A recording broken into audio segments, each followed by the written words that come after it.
గత 3 ఏళ్లుగా వరుస చైన్ స్నాచింగ్లకు పాల్పడుతున్న ముఠాను అనంతపురం జిల్లా పోలీసులు అరెస్టు చేశారు. ఇందుకు సంబంధించిన వివరాలను అనంతపురం జిల్లా ఎస్పీ జగదీష్ వెల్లడించారు. గత 3 ఏళ్లుగా 4 వ్యక్తులు వరుసగా చైన్ స్నాచింగ్లకు పాల్పడినట్లు తెలిపారు.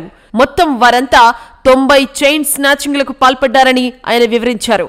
తాజాగా ఈ ముఠాలోని 4 నిందితులను అరెస్టు చేసి వారి వద్ద నుంచి 32.50 లక్షలు విలువ చేసే 36 తులాల బంగారం చైన్లను స్వాధీనం చేసుకున్నట్లు తెలిపారు. అలాగే చైన్ స్నాచింగ్లకు ఉపయోగించిన బైక్లను కూడా స్వాధీనం చేసుకున్నట్లు తెలిపారు. నిందితులంతా మద్యం తాగడం, క్రికెట్ బెట్టింగ్, జోదం వంటి వాటికి బానిసలై డబ్బు కోసం ఈ చైన్ స్నాచింగ్లకు పాల్పడినట్లు జిల్లా ఎస్పీ వెల్లడించారు. ఈ కేసులో కీలకంగా వ్యవహరించిన పోలీసులను ఆయన అభినందించారు. అందరికీ నమస్తే అండి. సో ఈరోజు అనంతపురం జిల్లా పోలీస్ తరపు నుంచి జిల్లాలో గత 3 సంవత్సరాల నుంచి 2023, 2024, 2025 ఆల్ 3 ఇయర్స్లో జరిగినటువంటి 19 చైన్ స్నాచింగ్ కేసెస్ని డిటెక్ట్ చేయడం జరిగింది.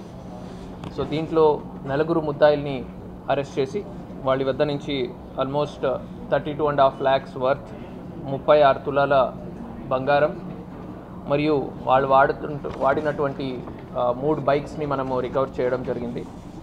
దీంట్లో ఇంపార్టెంట్గా నరేష్ అనే ఒకరు, షేక్ షాకిర్, నాగార్జున్ మరియు ఫజల్ అహ్మద్. ఈ 4 ముద్దాయిల్ని మనము అరెస్ట్ చేయడం జరిగింది. మోస్ట్లీ అందరూ కూడా కొద్దిగా చెడు అలవాట్లు, బెట్టింగ్, గ్యాంబ్లింగ్, మందు అలవాటు, లేదు ఇంట్లో ఒకతను కార్పెంటర్గా ఉంటాడు, బిజినెస్ బాగా జరగదని చెప్పి ఇంట్లో ఖర్చుల కోసం చేస్తుంటాడు. ఇలాగ చెడు అలవాట్ల కోసము లేదా పర్సనల్ ఖర్చుల కోసము ఇది చేయడం జరిగింది. వీళ్ళందరూ కూడా ఫస్ట్ టైం అరెస్ట్ చేయడం జరిగింది వీళ్ళని. ఇంతకుముందు ఎప్పుడు కూడా వీళ్ళు అరెస్ట్ కాలేదు. ఫస్ట్ టైం వీళ్ళని అరెస్ట్ చేసి వీళ్ళ వద్ద నుంచి ఈ ప్రాపర్టీ మనం రికవర్ చేయడం జరిగింది. I'd like to congratulate all the officers who have worked hard towards detecting the chain snatching cases. అలాగా ఏం లేదు, బట్ నార్మల్గా మనం మాస్క్ వేసుకోవాలి, నంబర్లెస్ ప్లేట్ వాడాలి, ఈ కొన్ని కామన్ సెన్స్ వల్ల మనకు ఏమేమి ఐడియాస్ వస్తాయి. దాని బేసిస్ మీదనే వాళ్ళు చేయడం జరిగింది. కొన్ని సందర్భాల్లో ఇద్దరు గ్రూప్ అయి చేశారు. ఒకడు రైడ్ చేయడము, ఇంకొకడు వెనక నుంచి లాగడము. కొన్ని సందర్భాల్లో సింగిల్గా కూడా వాళ్ళు ఎవరు అంత పెద్దగా చదువుకున్న వాళ్ళు ఎవరు లేదు. అందరూ కూడా ఇద్దరు కార్పెంటర్స్ ఉన్నారు, ఒకతను డ్రైవర్గా ఉన్నారు.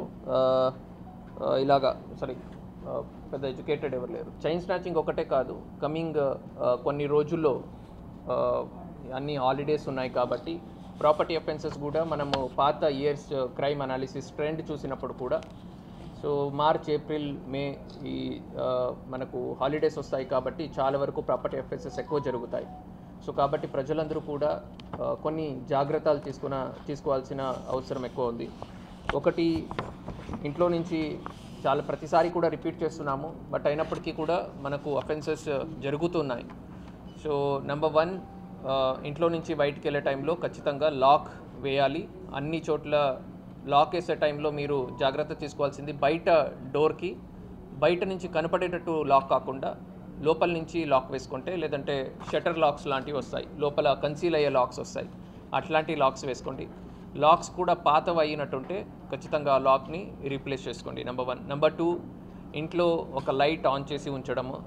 అండ్ బయట పాలు అండ్ పేపర్ లాంటివి మీరు ఇంట్లో లేరు అనేది వాళ్ళకి చెప్పి వెళ్తే వాళ్ళు కూడా వేయరు. లేదంటే ఇంటి ముందు డోర్ ముందు పేపర్స్, పాల ప్యాకెట్లు అన్నీ అలాగే పడి ఉంటాయి. That will give a signal that ఇంట్లో ఎవరు లేరు అనేది ఒక సిగ్నల్ వస్తుంది.